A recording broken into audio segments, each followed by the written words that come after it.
Welcome to your living nightmare, where the killer reads and you just listen, helplessly.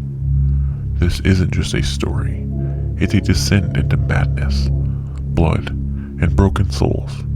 Each twisted tale crawls out of the darkest minds, sometimes mine, and you, my precious victims, aren't here by chance. You're the next to be hunted.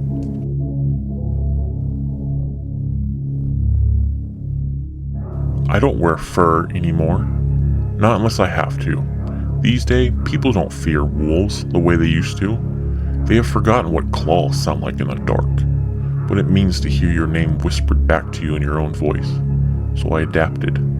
I wear people now. They came up to the ridge just before sunset, 5 of them, hikers, trail junkies, GoPros strung to the headlamp, flannel shirts tied around waist, fake confidence stitched into every word. They cracked beers, bragged about mileage, posted selfies with the hashtag off the grid.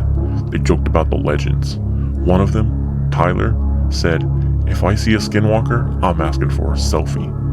He said my name out loud.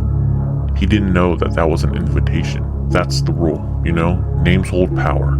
The right ones, the old ones. They're not just sounds, they're keys. You speak my name and I find you. I taste the syllables on the wind.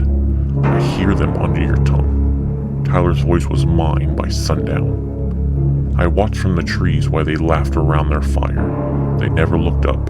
Humans forget to look up. I could have dropped down right then, ripped out throats, ended it fast. But where's the fun in that? I like to play. I waited until they all went quiet, until their breathing slowed and their fires burned low. Then I crawled close enough to see their eyes twitching in sleep. I made the first noise at 2:13 a.m. A low shuffle outside their tent. Tyler's voice, "Guys, I think there's something out there." But Tyler was still asleep. The one called Meg woke up, whispered, "Ty, was that you?" I repeated it louder. "Guys, seriously, something's wrong." They came stumbling out of their tents, flashlights scanning trees. Meg kept calling for Tyler, even though he was standing next to her. That's when I started laughing. His laugh. Just off enough to make the hairs on their arms stand up. Tyler turned white. He said, "That's not me." They didn't believe him. Not until they saw the shape in the trees. I let them see just enough. Just a flicker of movement. Joints bending wrong, limbs too long, eyes that glowed like coals. And then silence. I could hear all their hearts thumping in unison. They huddled back into their tents, locked themselves in like nylon could save them. I circled the camp all night, dragging branches along the dirt, whispering their names, one by one. At dawn, one of them was gone. Jason, the skeptic. They searched for hours, screamed his name into the trees. I screamed it back. But it wasn't an echo. It was me.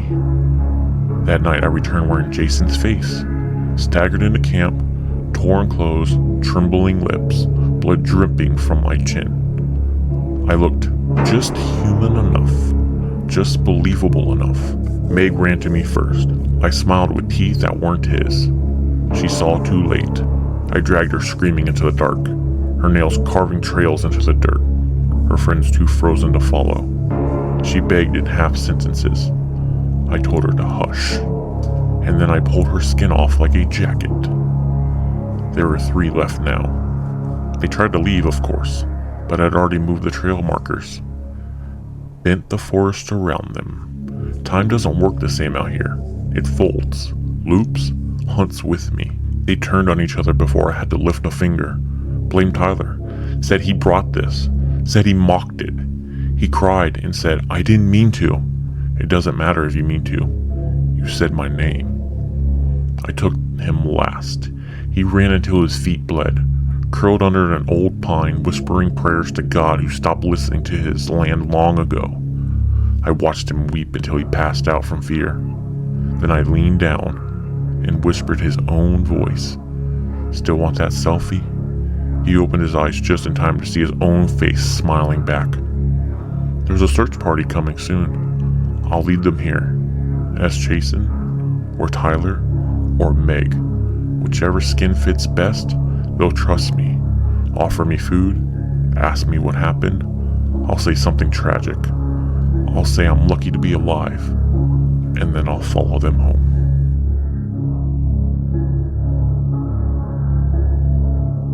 I see you're still here. Maybe you're just brave, or stupid. Either way, you're mine now. Sleep tight, victims. I'll see you soon. Sweet dreams.